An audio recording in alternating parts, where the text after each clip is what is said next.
When Impero Client is installed, it automatically catalogues the hardware and software of all machines. You can view this information within the Inventory tool. To access the inventory, open the Impero console via the desktop shortcut or via the task tray.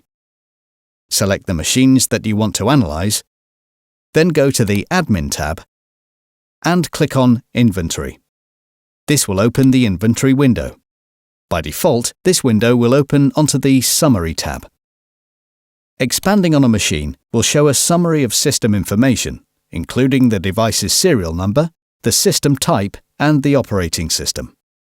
If you expand on Software Products, you will be able to see the software currently installed on the device. Expanding further on any software in the list will allow you to access detailed information, including the version of the software and when it was installed. You can also view the hardware inventory by clicking on Hardware Components. Expanding on an item such as memory banks will display more detailed information.